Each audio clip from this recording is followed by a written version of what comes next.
Bem, outra questão que é importante entender é o que é competição. E aí o Menkyu coloca aqui uma nota de rodapé, porque alguns livros podem usar competição ou podem usar a expressão concorrência.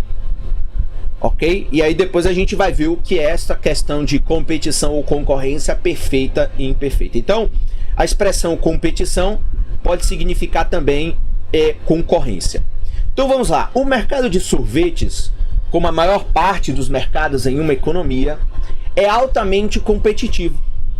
Cada comprador sabe que há vários vendedores para escolher. E cada vendedor tem consciência de que seu produto é semelhante àquele oferecido por outros. Desse modo, o preço do sorvete e a quantidade vendida não são determinados por um único comprador ou vendedor. Ao contrário, eles são determinados por todos os compradores e vendedores à medida que interagem. Então, como eu tenho vários compradores e vários vendedores, quem que determina o preço deste produto é a interação entre compradores e vendedores. Os economistas empregam a expressão mercado competitivo para descrever um mercado onde há tantos compradores e vendedores que cada um deles tem impacto insignificante sobre o preço do mercado. Cada vendedor de sorvete tem controle limitado sobre o preço, porque os outros vendedores oferecem um produto similar. Um vendedor não tem muitos motivos para vender abaixo do preço vigente. E se cobrar mais do que isso, os compradores vão fazer suas compras em outro lugar. Da mesma forma, comprador algum pode influenciar o preço do sorvete, porque cada um deles compra uma pequena quantidade em relação ao total de sorvete comercializado no mercado. Neste capítulo, faremos a suposição de que os mercados são perfeitamente competitivos. Então, veja, essa reflexão, como a gente falou nos primeiros capítulos do livro do Menkyu, que estão disponíveis aqui na playlist, Introdução à Economia, N. Gregor Menkyu, 2014, é a suposição de um mercado perfeitamente competitivo nos faz compreender como funcionam essas forças de compradores e vendedores em um determinado mercado. Então aí quando fala de um mercado de sorvete onde você tem um monte de vendedor que vende o mesmo sorvete, nenhum vendedor vai se arriscar a ter um preço mais alto ou mais baixo que os demais. Porque se eu tiver um preço muito caro, todos os compradores vão embora, vão comprar em outra loja. Se eu também tiver um preço muito baixo, eu posso incorrer em prejuízos e quebrar. Eu vou atrair muitos compradores, mas eu não vou conseguir atingir um resultado adequado. Posso levar os outros vendedores a baixarem os preços e, consequentemente, a guerra de preços leva a uma quebradeira geral dos vendedores. Então, nesse mercado em que eu tenho muitos vendedores, os vendedores quase não têm poder sobre o preço que querem decidir. E como eu tenho também muitos compradores, nenhum comprador, eu, Felipe, não sou capaz de influenciar o preço de um determinado sorvete. Por quê? Porque eu só compro um pouco e eu sou somente um numa multidão. Essas duas características são aquelas que definem de maneira clássica, e veja, de maneira bem teórica, o que é um mercado perfeitamente competitivo. Veja aqui o que o autor continuou. Para alcançar essa forma de competição, o mercado deve apresentar duas características. A primeira característica este é um mercado, ainda que seja um mercado difícil de encontrar na realidade hoje em dia, mas ele é um mercado que, teoricamente, lhe oferece as condições para compreender como funciona uma economia, ainda que ela não seja o reflexo de uma realidade vivida por nós na economia. Veja, primeira característica dos mercados perfeitamente competitivos. Os bens oferecidos para a venda são todos iguais. Então é aquele negócio. Todos os vendedores vendem rigorosamente os mesmos produtos ou serviços. Não há diferença de você comprar no A ou comprar no B, ele lhe vende o mesmo produto com as mesmas especificidades.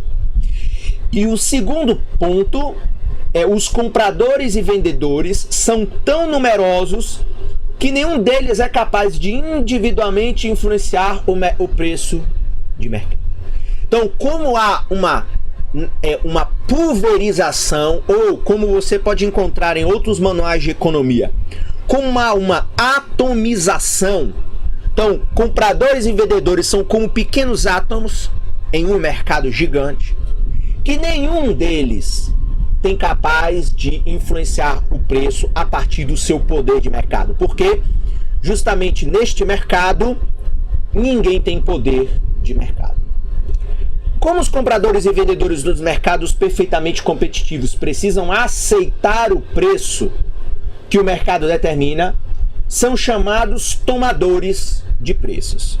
Então, neste mercado, ainda que um mercado visual, teoricamente, bens iguais, muitos compradores, muitos vendedores, o preço será determinado justamente pela interação, que nós vamos ver mais à frente as curvas, entre compradores e vendedores. Portanto, nem compradores determinam, nem vendedores determinam os preços, o que significa que nós somos tomadores de preços.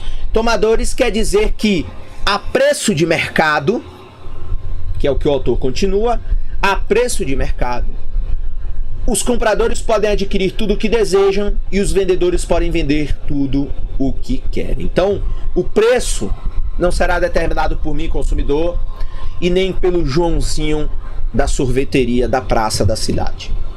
Isso é muito importante. Então, vamos continuar aqui. Isso é o que é competição. Há mercados em que o conceito de competição perfeita se aplica perfeitamente.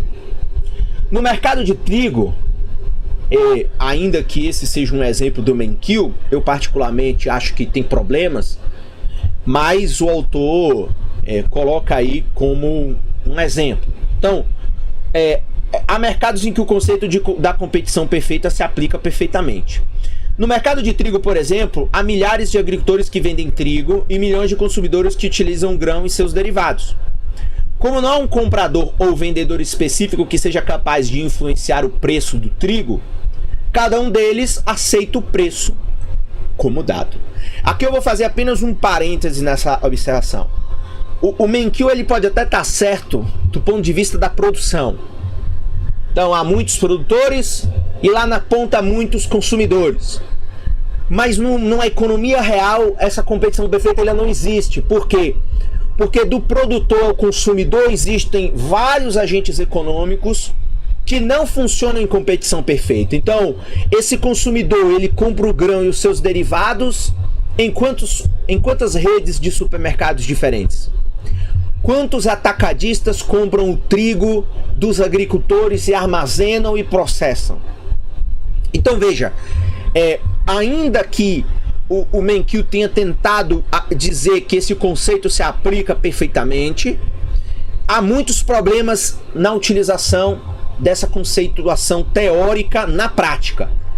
O conceito de competição perfeita ele é importante para lhe dar compreensão teórica de como funciona a economia, mas é muito difícil a gente encontrar esse tipo de mercado em funcionamento hoje, no século XXI, em uma economia em qualquer lugar do mundo.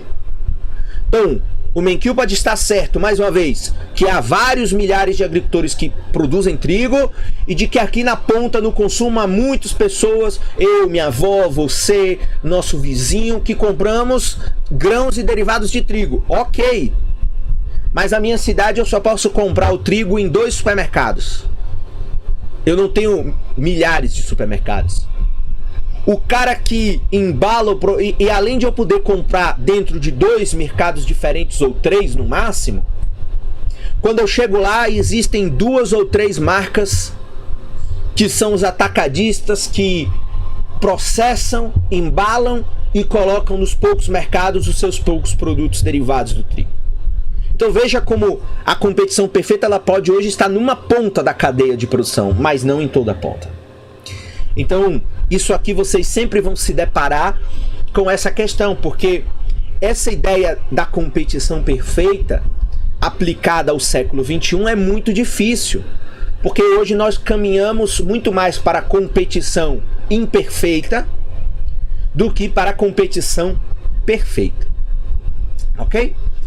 Nem todos os bens e serviços, todavia, são negociados em mercados perfeitamente competitivos. Veja agora o exemplo.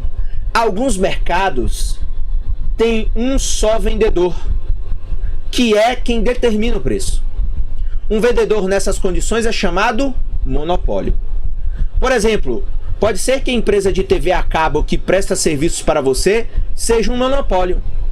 É possível que os moradores da sua cidade só possam comprar os serviços de uma empresa.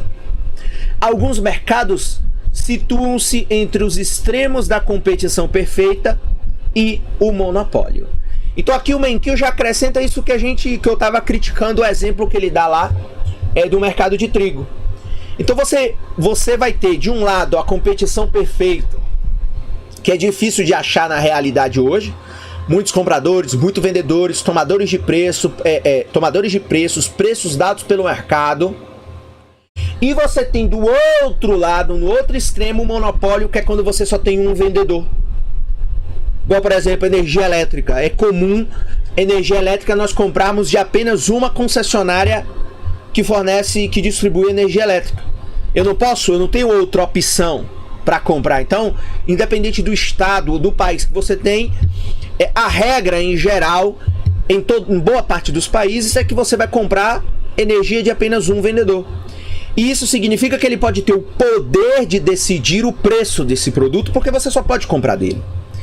E entre essa extremidade de competição perfeita e monopólio, então, muitos vendedores e muitos compradores, só um vendedor e muitos compradores, você tem aqui, entre esses extremos, uma série de outras situações que constroem mercados diferentes e constroem essa diversidade dos vários tipos de mercado. Então veja, apesar da diversidade dos tipos de mercado que há no mundo, começaremos estudando a competição perfeita. Então, mais uma vez, vou frisar para não ficar difícil esse entendimento, principalmente se você é um aluno que não está estudando economia, é um aluno de outra graduação que está tendo uma disciplina de economia, é de que, mais uma vez, a competição perfeita ela é uma reflexão teórica importante para você construir mentalmente modelos que vão lhe fazer entender a realidade. Mas a competição perfeita é quase que impossível se encontrar hoje um mercado que opere perfeitamente a partir das premissas da competição perfeita. Ok? Produtos iguais, produtos fortemente iguais, não existe diferenciação, e muitos compradores e muitos vendedores. Os mercados perfeitamente competitivos são os mais fáceis de analisar. Ademais, como há certo grau de competição na maioria dos mercados, muitas das lições que vamos aprender estudando a oferta e a demanda sob condições de competição perfeita se aplicam também a mercados mais complexos, que é o que nós falamos. Então, a competição perfeita, ela é a análise teórica, seria a construção dos conceitos de maneira pura, para que vocês possam depois entender como funciona isso em mercados mais complexos, que é o que a gente presencia, vive, inclusive no nosso cotidiano, esse conjunto de mercados que são muito complexos, muito diversos e que fazem da economia ser uma ciência que exige uma certa dedicação para se compreender como ela funciona, ok?